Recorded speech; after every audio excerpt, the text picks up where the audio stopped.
Hello everyone, and happy Friday to you all. I hope you are doing well and have had a great week thus far. I'm joining you all today right outside of Gardner House. Gardner House is one of our memory support communities here at Bridgewater Retirement Community. It's located right off of the admin center, right down the hall from Diane Metzler's desk.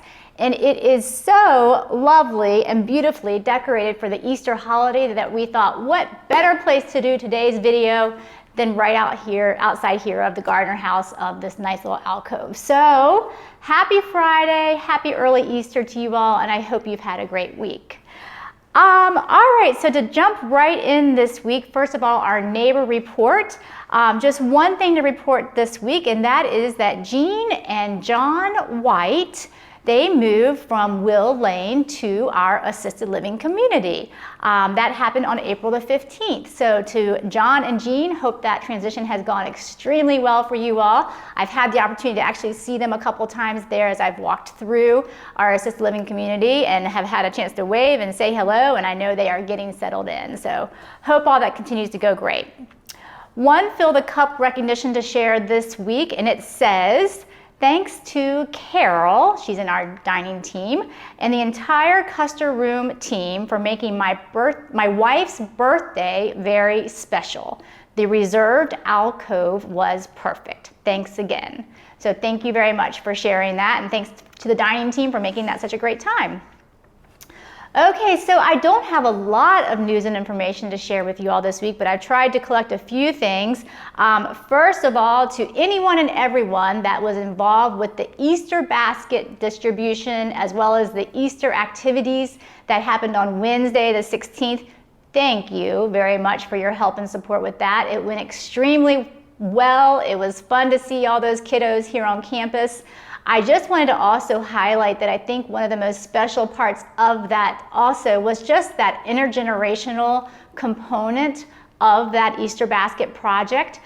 Just to share a little bit of that backstory, the fifth graders from John Whalen Elementary School, they actually talk with just have a conversation, kind of like a little bit of an interview, quote unquote, with some of the residents there in our households and assisted living community, just to find out about their Easter traditions, maybe what kind of candy they like, if it's chocolate or if it's jelly beans or whatever it might be, so that they kind of get an idea of what that person might like to have in their Easter basket.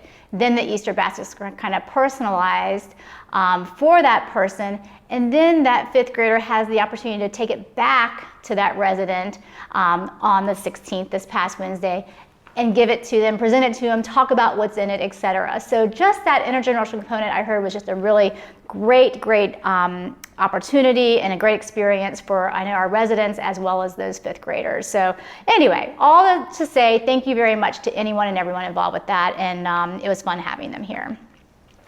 Just a quick heads up, Custer Dining Room will be opening a little bit late this upcoming Monday. Monday the 21st, we'll be opening at 4:30 p.m. instead of the usual 2 p.m. as we are having an event in Custer, Mac A and Mac B on Monday. That's gonna just push that back a little bit. This past Tuesday, just purely for information, we had an operational board meeting here on campus. So I always just want to say thank you to our external community members for being a part of our board of directors.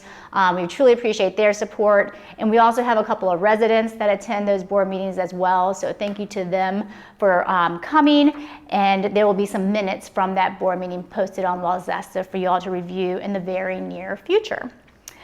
Just a reminder, Founders Day is coming up May 1st. Happy 60th anniversary to BRC. But there's a lot of events that are happening on Founders Day that we would love for you all to review those and sign up for those.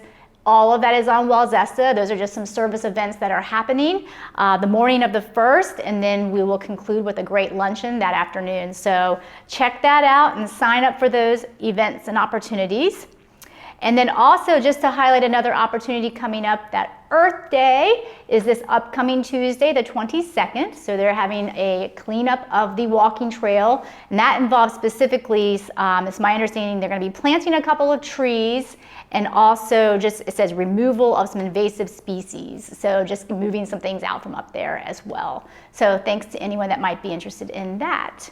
And with that, I believe that concludes my news and information for this week. So I do want to say a very special happy Easter to everyone. I hope you enjoy your time this weekend. And with that, I also just wanted to conclude with my annual Easter story, or at least I told it last week, and I'll share it again this week. So if you don't want to hear this story, you can just turn it off right now, but it's just kind of a fun little story to share. So turn it off if you don't want to, leave it on if you want to. But I shared this last year, but I thought I would share it again. I heard this at church, so you must know if I heard it at church, it must be true, right? Okay, so a man was driving his car down the street, nighttime, and all of a sudden, thump, he hit something. He got out of his car, he walked around to the front, and he said, "Oh no, I've hit the Easter Bunny. What am I going to do?" Well, soon enough, sure enough, just after that, another car comes down the street. A woman pops out of the car and she goes up to the man and she says, "Sir, can I help you?" He says, "I hope so. I've hit the Easter Bunny." She says, "Don't worry, I've got just the thing."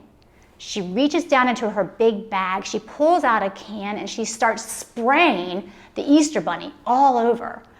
All of a sudden, pop, pop goes that Easter Bunny, hops up, turns around, looks at them, and he waves to him. Then he starts running down the street, turns around again, waves again, a great big wave. Keeps running, turns around, waves again, until he runs on down the lane. The man turns to the woman and he says, "Ma'am, what did you spray on the Easter Bunny?" She holds up the can and she says, "Aquanet hairspray. Revives dead hair, provides continuous wave." So there you go. There's the clue to the Easter Bunny. Anyway, on that, I hope you all have a very happy Easter, and I'll look forward to seeing you next week. Take care.